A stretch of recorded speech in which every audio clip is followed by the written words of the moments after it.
ಆಯ್ತಾಯ್ತಾಯ್ತು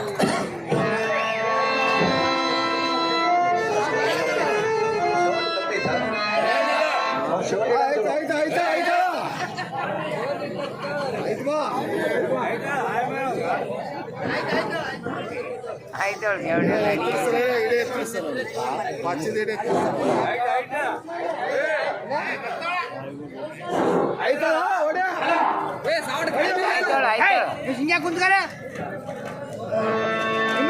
ಅರ್ಧ ಕೆಟ್ಟ ಮಾತಾ ಸತಿಯಾದ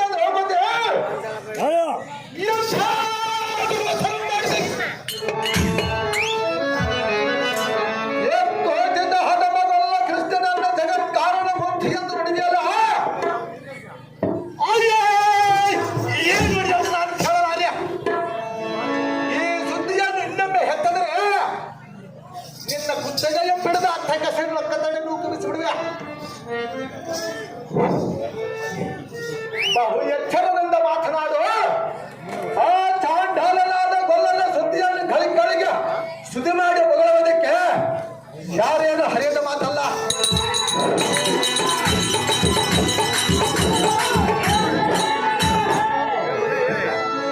ನೀನು ಬೇಡದ ಅಚ್ಚನವೇ ಅವನೇನು ಸುಗನನಾಗಲಿಲ್ಲ. ಅವನೇ ಲೋಕದ ಚಕನಾದರೆ ಒಬ್ಬರಿಗೆ ಒಂದು ಮತ್ತೊಬ್ಬರಿಗೆ ಒಂದು ಮಾಡಾನೆ. 16,000 ಗೋಪಿಕಾ ಸರಿಯರನ್ನು ತಪ್ಪು ಹಾಕಿಸಿದ್ದಾನೆ. ಗೊಲ್ಲರ ಮನೆಯೊಳ ಪತ್ತು ಹಾಲು ಬೆಣ್ಣೆ ಮುದ್ದೆಗಳನ್ನು ಹತ್ತು ತಿಂದಾನೆ.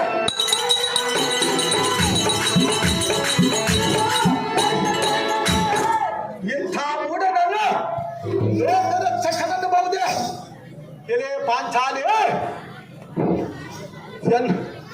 ಕಾಲ ಈ ಮಾತು ಇನ್ನೊಮ್ಮೆ ಹೆತ್ತದರೆ ನನಗೆ ಕೋಪವು ಆಗುವುದು.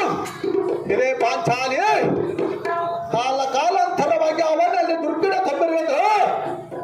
ಅವನ ದೊಡ್ಡ ಮನಸ್ಸಿನಿಂದ ಈ ನಡೆಸಭೆಯಲ್ಲಿ ಬದಲನೆ ಮೂರ್ಖ. ಎನ್ನ ಮಗಳಾದ ರತೀದೇವಿಯನ್ನು ಒಬ್ಬ ಹೊಲುಗರಿಗಾಗದು ಕೊಟ್ಟು ತನ್ನ ಪ್ರೀತಿಯಿಂದ ನೋಡಬೇಕಲ್ಲದ ಹೊತ್ತು ಬೈರೆ ಆ ಮುಳುಗಡೆ ಕೃಷ್ಣನ ಮಗನಿಗೆ ಮಗಳನನ್ನು ಕೊಡುವುದು ಉಂಟೆ. ಕಟ್ಟು ಮಾಡಿ ಕೇಳುವುದಕ್ಕೆ ನಿಮ್ಮ ಅಪ್ಪನ ಗಂಟೇನಾದರೂ ಕೊಟ್ಟಿರುವೆ.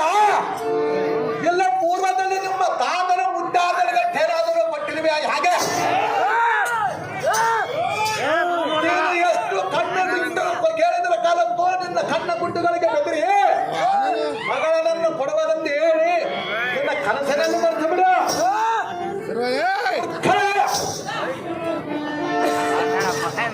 ಅಲ್ಲದೆ ಎಲೆ ಆಡಿ ಕೈಯನ್ನು ತರಿಸಿ ದೈವತರನ್ನು ಕರೆಸಿ ಸಚ್ಚಯ ಮಾಡಿದ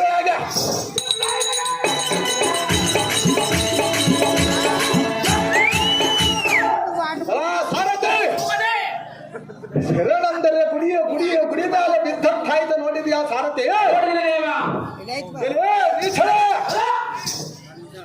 ಪ್ರತಿ ವಚನವನ್ನು ಉಚ್ಚರಿಸಬೇಡ. ಆತಕ ಎತ್ತಿ ನಡೆದು ದ್ರೌಪದಿ ಬಿಟ್ಟು ಬಿಡಿಯ ನಮ್ಮನೆ